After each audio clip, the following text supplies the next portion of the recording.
Hey guys, it's Aaron from MN Pro Paintball here. We have one of the brand new GI Sportz Pulse RDR loaders in.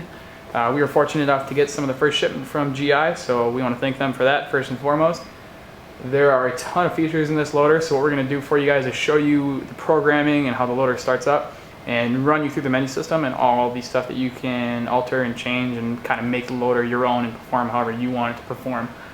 So what we're going to do is we have the pulse straight out of the box. We haven't adjusted anything, so it is at the factory defaults right now. So what we're going to do is we're going to turn the loader on for you, and the way you do that is hold these two outer buttons, and it's going to go through a 3, 2, 1 countdown, and then it's going to go through the boot up menu, and the loader is going to start running, and then we'll send in the programming and go from there. So we'll turn it on.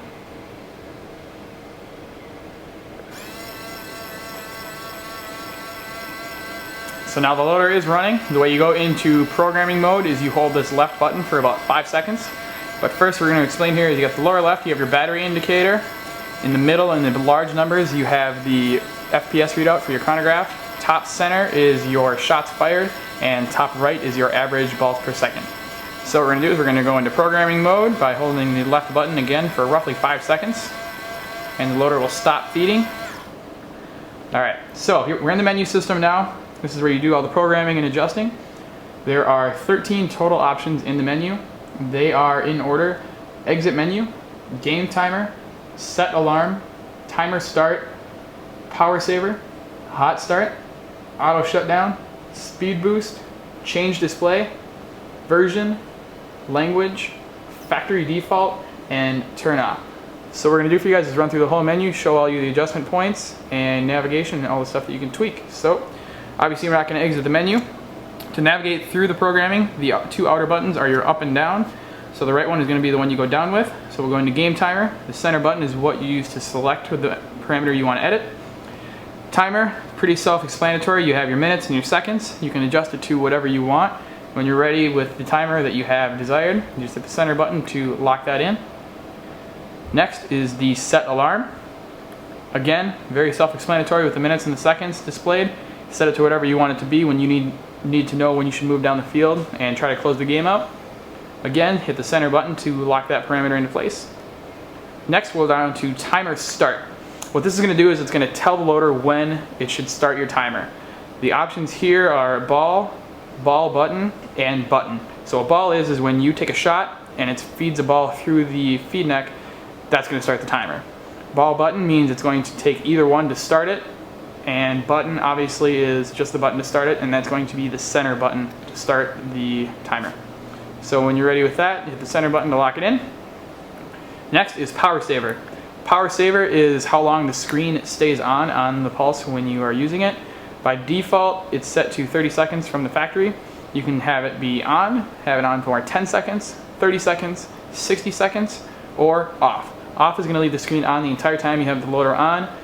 It's going to drain your battery a little bit faster, but if that's what you choose to do, you definitely have that option. We're going to set it to off for now because we're going to do some other tests a little bit later on here, and we don't need the screen shutting off on you guys every 10 seconds. Next, we have the hot start. I'm sure you guys have heard about that. What that is the ability to just tap the two outer buttons and have the loader turn on instantly, which is what the instant option is. And you also have 2 or 3 second options there. By default, it's the 3-second countdown. What we're going to do is we're going to turn it to instant for the sake of doing the videos later, so we're not having to wait for the loader to turn on and run through the BERT screen. Again, hit the center button to set that parameter and go to the next one. The next parameter you can adjust is the auto shutdown. What that is how long the loader will stay on with inactivity until it shuts itself down. By default, it's at 5 minutes. The other two options are after 10 minutes or never. So again, the loader just stays on for as long as you have it on until you manually shut it off yourself. We're going to leave that at 5 minutes because that's a pretty good time limit there. Next is speed boost. What that is when you boot the loader up, it's going to spin at a faster rate to kind of catch up and get going with the gun, and then it will slow itself down to the normal speed rate. We're going to leave that off because we personally really don't see a reason to have it on. Next is the change display. What this is what it will show on the screen when you have the screen on. By default, you have all three, and what that is a combination of your speed, your BPS, and your total balls. You can have just one of those three showing if you like. You can also have the game time show, or you can rotate the view if you don't like the way that it's set up. We are going to leave all three on for now. Again, for the sake of the video, we're going to make in a little while here. Next is the version. Version is going to tell you your software version. So if GI ever releases a software update, what that's going to do is tell you what version you have and then let you know if you need to upgrade, which is just a quick check. Next is the language. Currently English and French are the two options. We're going to leave it in English, obviously. Next is the factory default. What that's going to do is it's going to set the loader back to bone stock like it was out of the box when you got it, in case you mess something up and you're not sure how to fix it. And lastly is the turn off feature.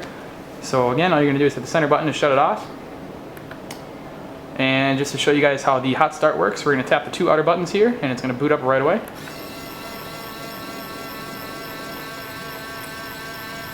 So there it is, guys. Thanks for watching. We're going to make a few other videos here and then we'll post them shortly. Thanks.